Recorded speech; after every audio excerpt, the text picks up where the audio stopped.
नमस्कार समस्त दर्शकवृन्दलाई हाम्रो च्यानल सोनद क्रानिकलमा स्वागत छ र तपाईं समक्ष केही जानकारी लिएर सधैँ आज पनि हामी उपस्थित भइसकेका छौं। गोर्खाल्यान्ड क्षेत्रीय प्रशासनका माननीय अध्यक्ष अनित थापाद्वारा आज टुङ सन्त मेरिज अन्तर्गत मार्गेस्टो बस्ती गाउँ, पक्का लाइन, गैरी गाउँ लगायत अन्य ठाउँमा भ्रमण गर्नुभयो। आज भ्रमणको मूल उद्देश्य नै यस कोभिडको अवधिमा बाहिरबाट आएका युवा युवतीको दुखैसु बुझ्नु थियो। उहाँले आफ्नो सम्भाषणमा भन्नुभयो कि मैले पहाडको युवाहरूको रोजगारको निम्ति कार्य गरिरहेको छु। आज हामी जुन घरमा बसेका छौं त्यो घरको ढुङ्गा बालुवा छत हाम्रो नै हो, तर जमिन अहिलेसम्म हाम्रो भएको छैन। त्यो जमिनको मालिकको हकको निम्ति कार्य गरिरहेको छु।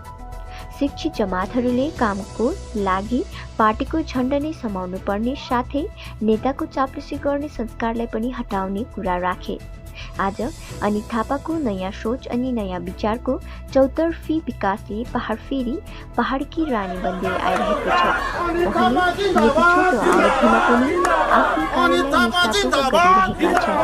झनै यस कोरोना कालमा त आफ्नो ज्यानको बाजी राखेर पहाडबाट पलायन भएका युवा युवतीहरूलाई घर फर्काई पार्टीभन्दा माथि उठेर मानवताको ठूलो उदाहरण दिएका छन्। उहाँको यस्तै अगण्य कर्मले गर्दा यस जनमुक्ति मोर्चाबाट आफूलाई टाढा राख्न नसकी अनि अनित थापा जस्तो उद्धार हृदय भएका नेतृत्वको छत्रछायामा बस्न बस्ती गाउँबाट 150 घर अनि पक्का लाइनबाट 120 घरले समर्थन जनाए। उहाँलाई एउटा मेमोरेन्डम दिने काम हाम्रो बाटोको निम्ति अनि हाम्रो जुन चाहिँ माइग्रेन्ट भएर आउनु भएको छ उहाँहरूको निम्ति अनि गाउँको एउटा डेभलपको निम्ति नै सहरको आगमनमा चाहिँ हामीले तपाईँलाई एउटा निमन्त्रण हामी मेमोरेन्डम चढाउँदैछौँ र म पठन गर्न लागिरहेको छु है भएमा समयमा र सेवामा श्रीमान अनित थापा, प्रमुख कार्यपाल, गोर्खाल्यान्ड क्षेत्रीय प्रशासन, दार्जिलिङ, दिनाङ्क 13/9/2020। महोदय, हामी रिङटङ राजदाल बस्ती शाखा 24-27 बुथ कमिटीका सबै भातृ सङ्गठन साथै जनता हजुरप्रति यो आवेदन पत्र पेश गर्दछौँ कि 24-17 बुथभित्र 24 अध्यक्ष booth committee parent body, Pritam Rai अध्यक्ष बुथ कमिटी युवा मोर्चा, सुजाता राई अध्यक्ष बुथ कमिटी नारी मोर्चा, अमृत सेवा अध्यक्ष शाखा कमिटी प्यारेन्ट बडी, साजन राई अध्यक्ष शाखा कमिटी युवा मोर्चा, कौशिला राई अध्यक्ष शाखा कमिटी नारी मोर्चा। त्यो टाइममा मात्र हामीले हाम्रो चेयरम्यान भनेर त्यति बेला हाम्रो यो ठाउँमा आउनुभएको थियो। तर एउटा खुसीको कुरा आज फेरि पनि उहाँ दोस्रो चोटि जहाँ चाहिँ एउटा शाखा गठन भएको छ र उहाँ एउटा आज हामीले निम्ताएको यो निम्तोलाई स्वीकारेर उहाँ आइदिनु भएको घरमा सुरक्षित ल्याउनमा हाम्रो आदरणीय माननीय हाम्रो जिटिए चेयरम्यानको ठुलो हात भएको कारणले गर्दा आज दुई समाज नै गोर्खा जनमुक्ति मोर्चामा परिणत भएको छ। यो ठुलो एचिभमेन्ट हो अनि हामी धेरै धेरै उहाँलाई धन्यवाद दिन्छौँ र विशेष गरी आज पहिलो हामीले यो कार्यक्रम पनि उहाँलाई सम्मान गर्ने नै हामीले ठानेका थियौँ, किनभने यत्रो महामारीमा उहाँले आफ्नो ज्यानको पर्वाह नगरिकन उहाँ अगाडि आइदिनु भयो। सम्मान पत्र पढ्न अघि हाम्रा जिटिए चेयरम्यान माननीय सर अनित थापाज्यूलाई धन्यवाद ज्ञापन गर्न चाहन्छु कि उहाँको बिजु सेडलमा पनि उहाँले हाम्रा बिच गाउँलाई केही समय दिनुभएकोमा र हाम्रा नयन भाइलाई पनि म धन्यवाद ज्ञापन गर्न चाहन्छु कि उहाँले मलाई सम्मान पत्र पढ्नका लागि सुनौलो मौका दिनुभएकोमा। र म पढ्न गइरहेछु। गोर्खा जनमुक्ति मोर्चा बिच गाउँ शाखा वार्ड नम्बर 9 मार्गेस्टो टी एस्टेट दार्जिलिङ। सम्मान पत्र सेवामा श्रीमान अनित थापा, प्रमुख कार्यपाल जिटिए दार्जिलिङ। माननीय महाशय, आज दिनाङ्क 13 सेप्टेम्बर 2020 गोर्खा जनमुक्ति मोर्चा बिच गाउँ शाखा मार्गेट छोपद्वारा आयोजित सम्मान समारोहमा उहाँले गरी संसारभरि चलिरहेको महामारीमा पनि निस्वार्थ भावमा आफ्नो ज्यानको बाजी लगाई समाजप्रति एक कर्मनिष्ठ योद्धाको रूपमा अघि बढी आफ्नो साथै परिवारको कञ्चित पर्वाह नगरी समाजप्रति समर्पित भई खटिदिनु भएकोमा हामी समाजद्वारा सह्रदय सम्मान टक्राउँदछौँ। त्यसर्थ सन् 2020 सालको ऐतिहासिक महामारी कोभिड-19मा निस्वार्थ भावमा खटिएका सम्मान समारोहको उपलक्ष्यमा एक जीवन समाज सेवाको रूपमा हजुरप्रति सम्झना स्वरूप तुच्छ श्रद्धा सुमन अर्पण गर्न पाउँदा हामी अति नै गौरवान्वित अनुभव गरिरहेका छौँ। उहाँको सुस्वास्थ्य र दीर्घायुको कामना सहित समस्त सदस्यको पक्ष मार्ग्रेट बिजगाउँ शाखा धन्यवाद।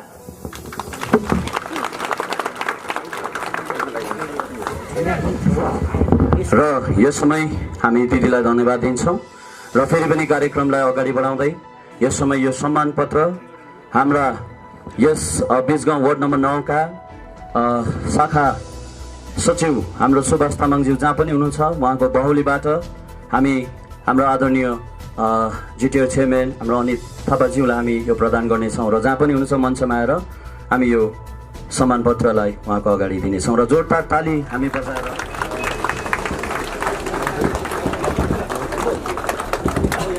जोडले ताली कम्ती भयो।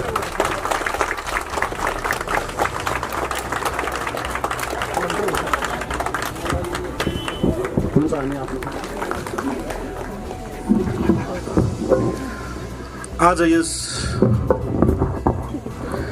बिजगाउँ 9 नम्बर वार्डमा आयोजित यस सभा भनौँ आज यो मार्ग्रेट्सको भिजिटमा म यो 9 नम्बर 20 तपाईँहरू माझमा छु र यो जग्गामा म क्वारेन्टाइन सेन्टरमा भिजिट गर्नु विगतको दिनमा आएको थिएँ र नयन भाइलाई त्यति बेला बातचित गरेको थिएँ। त्यति बेला नयन भाइ यो कोभिडको लडाइँमा एक्टिभ प्रकारले लड्नु भएको थियो, उहाँ सामाजिक प्रकारले चल्नुहुन्थ्यो त्यति बेला मैले बुझ्दा। तर आज यस गाउँको यस भेगको प्रतिनिधि हुनुभएछ, धेरै खुसी लाग्यो। उहाँको सोच त्यति बेला मलाई धेरै मन लागेको थियो र उहाँले यो छोटो अवधिमै लिडर भए पश्चात उहाँले गरेको जुन प्रकारले रिपोर्टिङ मलाई सुनाउनु भयो, सायद मैले गोर्खा जनमुक्ति मोर्चामा पहिलोपल्ट यस्तो रिपोर्टिङ पाएको हो। मैले अनुज भाइ नोरेज भाइलाई मैले यही भन्दै थिएँ, अर्गनाइजेसनले के दियो छोटो अवधिमा, सानो सानो कुराहरू थियो तर भ्यालुएबल थियो। उहाँको जुन रिपोर्टिङ रेकर्ड थियो, सायद हाम्रो पहिलाको लिडरहरूले यो चिजलाई ध्यान दिएर काम गर्नुपर्छ र सानो कुरोले ठुलो उपलब्धि पाउँछ।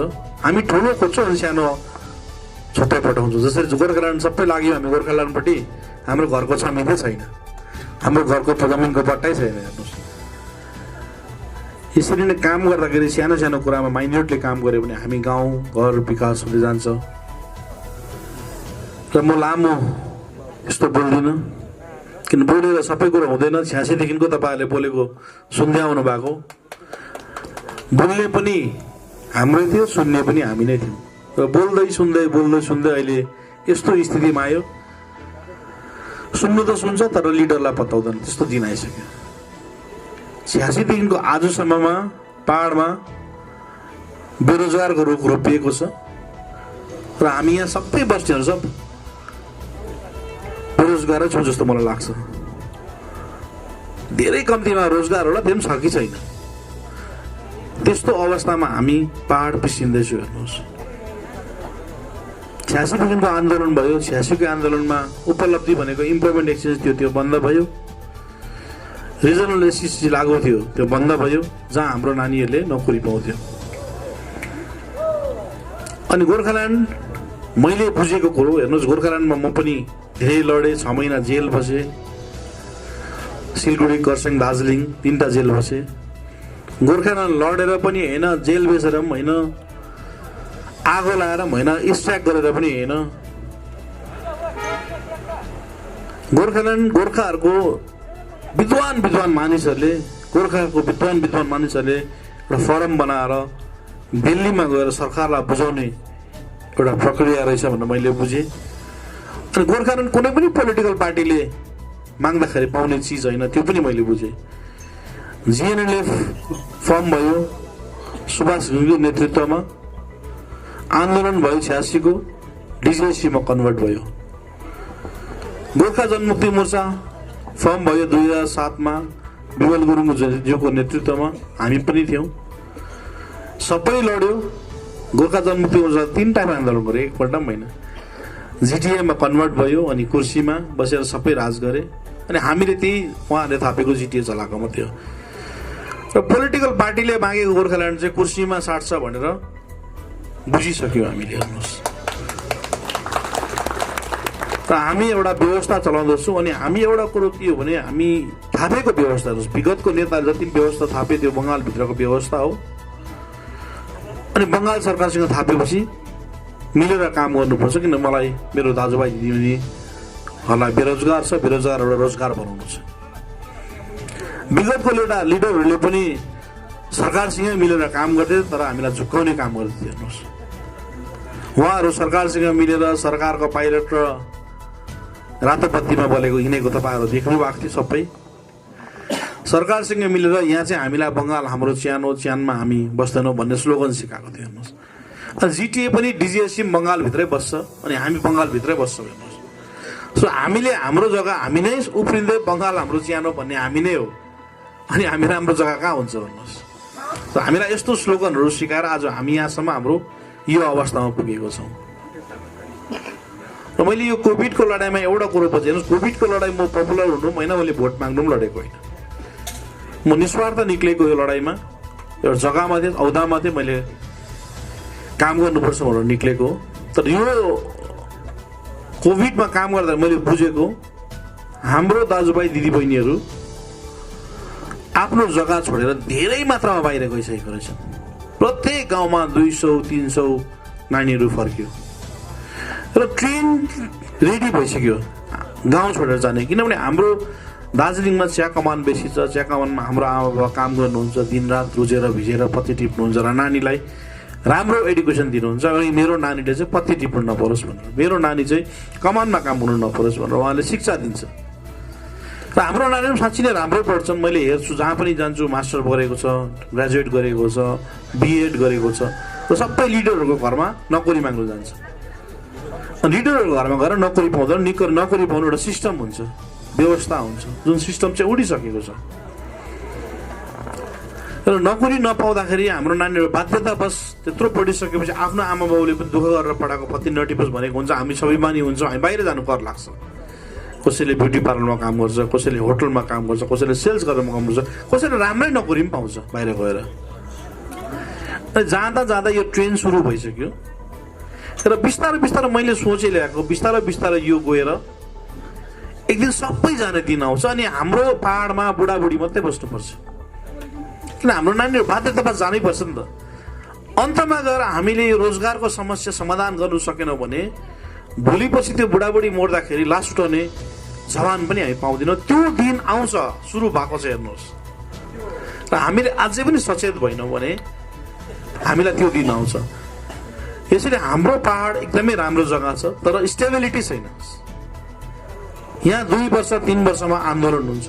हामी आन्दोलन र म तपाईँहरूलाई रिक्वेस्ट गर्छु, हामी अझै सचेत भएर काम गर्नुपर्छ। नभए हाम्रो आउने सन्तानले अहिले हामी जति दुःख पाउँदैछौँ अझै दुःख पाएर जान्छौँ।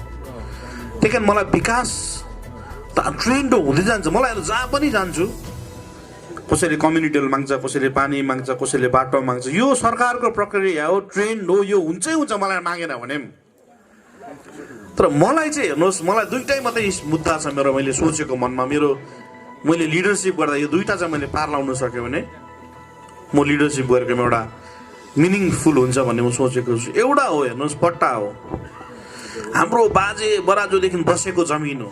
हामी उफ्रिन्छौँ। हेर्नुहोस्, यो पहिले भन्यो हाम्रो सिमेन्ट, हाम्रो देख्दै गरेको तपाईँहरूको छप्पर, हाम्रो बलुवा, हाम्रो सिमेन्ट, हाम्रो त तपाईँहरू बसेको जमिनै छैन हाम्रो। हेर्नुहोस्, 80% मान्छेको कागजपत्र छैन जमिनको। जतिसुकै उफ्रिनु, सानो कुरा माग्दा पनि म्यानेजरकोमा जानुपर्छ। हामी यत्रो कुरामा हामी त्यहाँ ठोक्किनुपर्छ। हाम्रो बाजे बोजूले रोपेको जमिन भन्छौँ हामी, हाम्रो जमिनको कागजपत्र छैन। र विगतको लिडरहरूले यो चिजलाई ध्यान दिएको भए आज हाम्रो हातमा सबकोमा हुन्थ्यो यो चिज। यो चिज सबको हातमा हुँदैन। हेर्नुहोस्, मेरो लडाइँ भनेको यो दुईवटा चिज आउँछ, बेरोजगार र पट्टा हो। र यो दुईवटा म लड्दैछु र तपाईँहरूको ब्लेसिङ र आशीर्वादको खाँचो छ। तर मैले एक्लै लडेर हुँदैन, युवा भाइहरूले पनि काम गर्नु सिक्नुपर्छ। हेर्नुहोस्, भगवान्ले दुईवटा हात र खुट्टा दिएको छ, यसलाई चलाउनु सिक्नुपर्छ। हामीले साह्रो रेस गरिसक्यौँ, ज्यादै रेस भयो हाम्रो हात र खुट्टालाई। अब चलाउनु सिक्नुहोस्, तपाईँहरूले चलाउनुहोस्, म त्यसमा तपाईँहरूलाई साथ दिन्छु भन्दै मेरो सानो सम्भाषण यही समाप्त। धन्यवाद। नयाँ गाउँ ग्राम सुधार समितिको पक्षबाट पनि उहाँलाई आजको यस समर्थन कार्यक्रममा स्वागत जनाइरहेका छन्।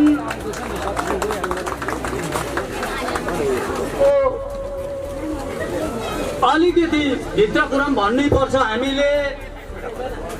हामी विभिन्न पार्टीहरूमा बसेका थियौँ।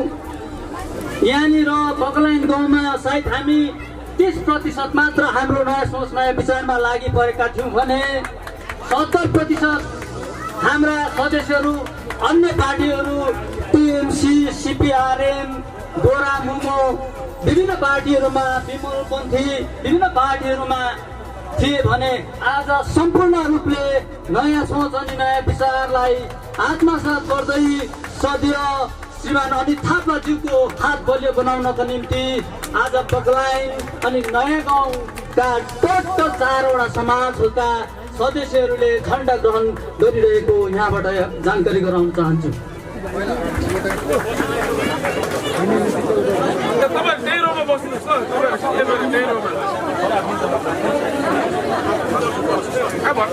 सम्पूर्ण सदस्यहरूलाई हामी आन्तरिक हृदयबाट धन्यवाद दिन चाहन्छौँ। यसरी नै एउटै झण्डा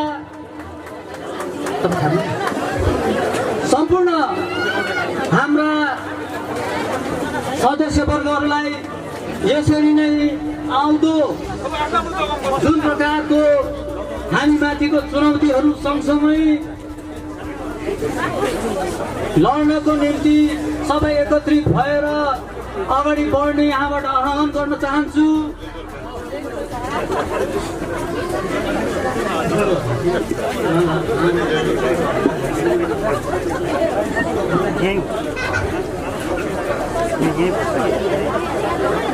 र बगलाइन ग्राम सुधार समितिका 61 परिवारले झण्डा ग्रहण गरिरहेका छन्।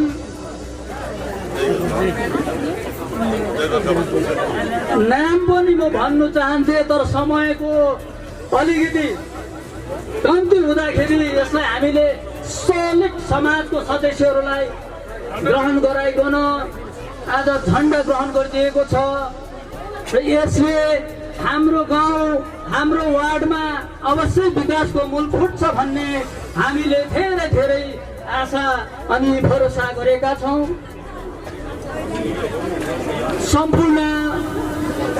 सम्पूर्ण रूपले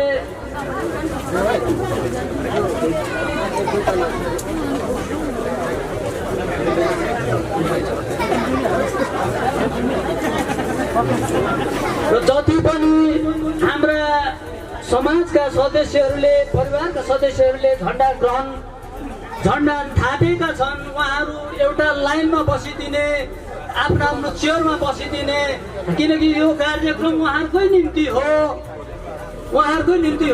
र उहाँहरूले आफ्नो झण्डा पक्रेर बसिदिने। र बगलाइन ग्राम सुधार समितिको 61 परिवारले झण्डा ग्रहण गरिसकेपछि अब हामी बगलाइन जनकल्याण संस्थानका सम्पूर्ण सदस्यहरूलाई आएर झण्डा ग्रहण गरिदिने यहाँबाट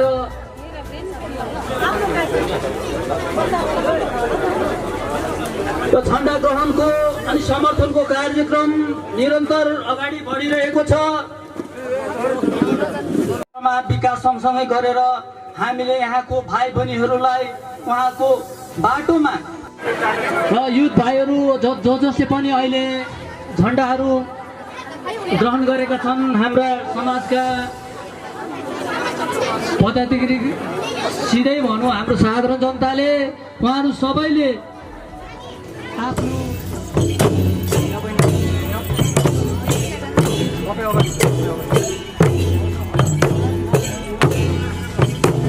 अलि हल्का साइड गर्दैन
गर्न सक्नुहुनेछ।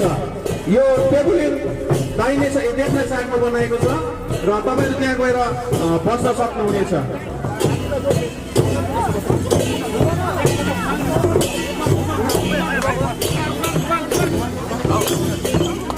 र अहिले हाम्रो माझमा च्यापरुङ डान्स गर्ने रहेको छ।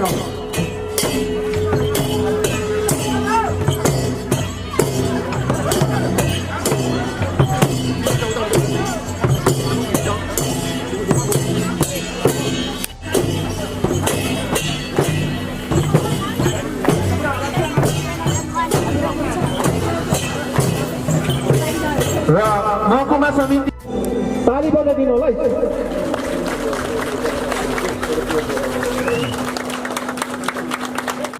सभाध्यक्ष आजका सभाध्यक्ष सदस्य मुडी शेर्पाज्यूलाई प्रतिनिधिहरू छौँ।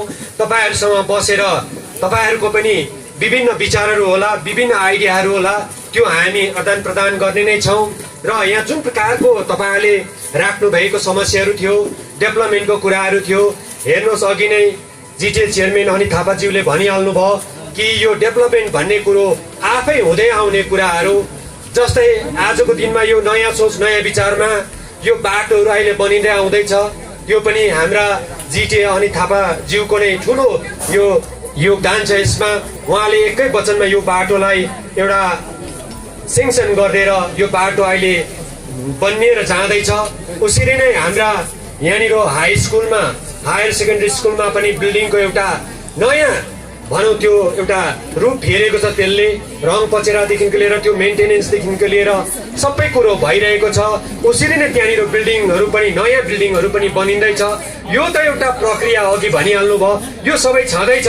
र पनि तपाईँहरूले आज यहाँबाट जुन प्रकारको एउटा आशा गर्नुभएको थियो चेयरम्यानज्यूलाई कि जुन प्रकारको यो पक्का लाइन भेगमा यस गाउँमा पानीको समस्या छ भनेर, र त्यो समस्याको लागि चेयरम्यान साहबले अघिबाट नै हाम्रा पिएचई डिपार्टमेन्टका इन्जिनियरिङ स्टाफहरूसँग कुराकानी गरेर मङ्गलबारको दिन आउँदैछ। हामी पनि तपाईँहरूसँग आउँछौँ र तपाईँहरूसँग फेरि भेटघाट गरेर एउटा नयाँ रूपमा हामी काम गर्छौँ र यसरी नै सधैँ हामी एक भएर काम गरौँ। अब राजनीतिलाई तपाईँको एउटा ईर्षा डाइले होइन, एउटा माया प्रेमले हामी एउटा नयाँ भनौँ न एउटा घर बनाऊ भन्ने हाम्रो पनि इच्छा छ। त्यसमा तपाईँहरूले पनि साथ दिनुहुन्छ भन्ने पूर्ण आशा राखेका छौँ। र तपाईँहरूबाट हामी अर्को जग्गा पनि अहिले जानुपर्नेले गर्दाखेरि म धेरै लामो बोल्दिनँ। तपाईँहरूलाई धेरै धेरै धन्यवाद यसरी आइदिनु भयो, तपाईँहरूको समय दिनुभयो। यसको लागि पनि टुङ सेन्मेनी समष्टिको तर्फबाट तपाईँहरूलाई धन्यवाद दिँदै मेरो यो 2 शब्दलाई इन्सेस गर्छु अनि आजको सभा पनि यही नै बर्खास्त भएको घोषणा पनि गर्छु। धन्यवाद।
घिर्जिङले त हामीभन्दा पहिला बङ्गाल सरकारसँग मिलेको तपाईँहरूलाई याद छ र उनीहरूलाई हामीले कहिले पनि गोर्खाल्यान्ड विरोधी भनेनौँ। This is the things. हेर्नुहोस्, राजनीतिक पोलिटिक्स गर्नुको लागि एउटा गोर्खाले अर्को गोर्खालाई ढालिकन तपाईँहरूकोबाट भोट लिन्छ अनि तपाईँहरूले भोट दिन्छ अनि हामी एक दिन यही भोटको पछाडि बिग्रेर जान्छौँ। यहाँ चाहिँ हामी चुप खाँदैछौँ। एउटा कुरो चाहिँ हेर्नुहोस्, हामी खुलेर भन्दैछौँ कि सबै हेर्नुहोस्, हिजोको दिन सुभाष सिंह पनि बङ्गालसँग मिलेको थियो भने चाहिँ विमल गुरुङ पनि मिलेको थियो, तर उसले मिलेर पनि यहाँ आन्दोलन गरेन भने मान्छेहरूले भोट दिँदैन भने उहाँ पिर थियो। हेर्नुहोस्, त्यही कारण हामीलाई दिनरात आन्दोलनमा हाल्थ्यो। र म चाहिँ हेर्नुहोस् सरकारसँग मिलेको छु, खुलेर सरकारसँग मिलेर काम गर्छु भनेर भन्दैछु। भन्दाखेरि मान्छेले मलाई भोट दिनु आफ्नो कुरो नदिनु तपाईँहरूको विचार हो। हेर्नुहोस्, म भोटमा उठ्ने मलाई पनि छैन। मेरो प्रयास हो बुझाउने, कोसिस गर्दैछु। हेर्नुहोस्, घर छोडेको धेरै दिन भइसक्यो, अझै छोड्छु म। मेरो अन्तिम प्रयास हो यो। अब किन दिन रात लागिरहेको छु हामीले यो बुझाउनु, र बुझ्दैन भने चाहिँ बरु मान्छे खेती गर्नु भन्दा कोपी खेती गर्नु ठिक छ, बरु कोपी भल्ला। अनि हामीले हेर्नुहोस्, अब गोर्खाल्यान्ड हेर्नुहोस्, अब तपाईँहरूको मैले भन्छ अब फेरि तपाईँहरूको यो भोट कुनै दिन आउँछ, आएपछि के हुन्छ भने तपाईँहरूको अब टेक्नोलोजी हाई छ, तपाईँहरूको मोबाइलमा फेरि अनित थापा र विनय तामाङको पुरा भिडियो आउँछ। योहरू गोर्खाल्यान्ड बेच्ने त्यो जसले शहीद बनायो उनीहरूले नै हामीलाई दोष लाउँछ कि हामीले त आन्दोलन फुकेर शहीद बनाएको होइन नि त। हेर्नुहोस्, गोर्खा जनमुक्ति मोर्चा जब म लिडर थिएँ विमल गुरुङ दार्जिलिङमा हुँदा कर्सियङको कमान्ड मैले थामेको थिएँ त्यति बेला पनि। कर्सियङको इतिहासमा हेर्नुहोस्, मेरो टाइमको आन्दोलनमा न लट्ठी खाएँ न शहीद बनाएँ मैले कसैलाई, बरु म आफै जेल गएँ। मैले मान्छेलाई जोगाएर काम गरेको त्यति बेलादेखिको। त्यो तरिकाले गरे पनि हुँदैन, हेर्नुहोस् शहीद हुँदैन। तर उनीहरूले शहीद बनायो, दोष हामीलाई लाउँछ। फेरि शहीदको रगत खानेहरू भन्छ। तपाईँहरू मोबाइलमा फेरि 2 महिनादेखि तपाईँहरूको हाम्रो जब कुनै दिन इलेक्सन आउँदाखेरि 2 महिना तपाईँहरूको भिडियो आउँछ मोबाइलमा, तपाईँहरूको माइन्ड घुम्छ, फेरि हेऱ्यो गोर्खाल्यान्ड बेच्ने भन्छ, फेरि तपाईँहरू उल्टा काम गरिपठाउँछ। हेर्नुहोस्, र तपाईँहरूको विचार हो के गर्नुपर्छ भनेर। र कहिलेसम्म हामी यसरी झुक्किने र कहिलेसम्म हाम्रो मान्छेले हामीलाई झुक्काउँछ र हामी खाटामा बस्ने। हेर्नुहोस्, र मलाई हेर्नुहोस्, मलाई ठुलो ठुलो मुद्दामा काम गर्नु पनि छैन। जुन कुरो आउँदैनै भन्छु म। यो हेर्नुहोस्, धेरै पढा लेखाएको विद्वान हाम्रो गोर्खाहरूले यो चिजलाई लिएर जानुपर्छ अगाडि, जो चाहिँ पोलिटिकल मोटिभेटेड छैन। हेर्नुहोस्, म त्यो राजनीतिकमा परिस्थितिले जन्मेको यो परिस्थितिले जन्मेको बन्नेको नेता मात्रै हो म। रहरले म त बोल्नु त सक्दिनँ थिएँ। 14 मिनट बोल्दाखेरि 14 पल्ट पानी खाएको कर्सियङमा एकपल्ट। जब प्रदीप प्रधानज्यू हाम्रो अर्गनाइजेसन छोडेपछि त्यति बेला मैले बोल्नु कर लागेर बोलेको, त्यति बेला मैले रहरले पनि बोलेको होइन। तर अहिले मेरो योगले यो जग्गामा पुऱ्यायो र पुगेपछि चाहिँ मैले होइन एकपल्ट चाहिँ मैले कोसिस गर्नुपर्छ, प्रयास गर्नुपर्छ। घरिघरि त मलाई त म पास्टर जस्तो लाग्दैन, डेली गाउँमा गएर सम्झाएको सम्झिन्छ कि सम्झिँदैन। तर म प्रयास जारी राख्छु। हेर्नुहोस्, कोसिस जारी राख्छु। एउटा कुरो चाहिँ हेर्नुहोस्, तपाईँहरूको प्रत्येक मैले हेरेको जहिले मैले पनि भनेँ त्यति बेला म्युनिसिपल इलेक्सन पनि गोर्खाल्यान्डै भन्छ, पञ्चायत इलेक्सन पनि गोर्खाल्यान्ड, समाजमा पनि भन्ला जस्तो गर्छ आजकल त। एमपी इलेक्सन गोर्खाल्यान्डै भन्छ। अनि हामीले गोर्खाल्यान्डलाई कतिपल्ट भोट हाल्यौँ? अनि 10 पल्ट जस्तो गोर्खाल्यान्ड, 10वटा गोर्खाल्यान्ड पाउनु पर्ने त्यो बेलासम्म अहिले। हामी त्यो अवस्थामा छौँ। यो पालि हेर्नुहोस्, कोभिडको लडाइँमा कति दाजुभाइ दिदीबहिनीहरू चाहिँ बाहिर गएको छ। योपालि तपाईँले थाहा पाउनु भयो, किन पल्लो घरको गएको थाहै हुँदैन नि त, ओल्लो घरको गएको थाहै हुँदैन नि त हामीलाई त। जब फर्केर आयो एउटा गाउँबाट 100 जना 150 जना त बाहिर गइसकेको छ। अनि कति चाहिँ बेरोजगारको शिकार छ, किन हाम्रो कमानमा बस्ने आमा बाउ दाजुभाइ दिदीबहिनीहरूले दिन रात दुःख गरेर मेरो छोराछोरी राम्रै पढाउँछु भनेर पढाउँछ नि त। अनि नानीहरू पनि पढ्छ। बाउ आमालाई चाहिँ अब म चाहिँ यस्तो दुःख गरेको छु, मेरो नानी चाहिँ राम्रो नोकरी पाओस् भनेर पढाएको।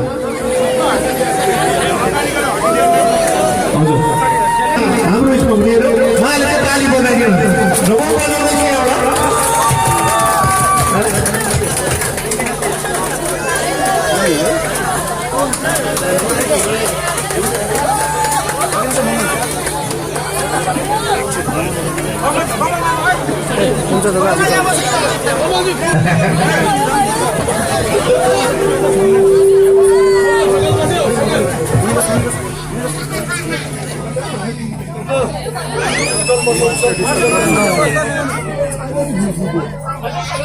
यो झन्डा अहिले जुन चाहिँ तपाईँले सम्पूर्णलाई धन्यवाद।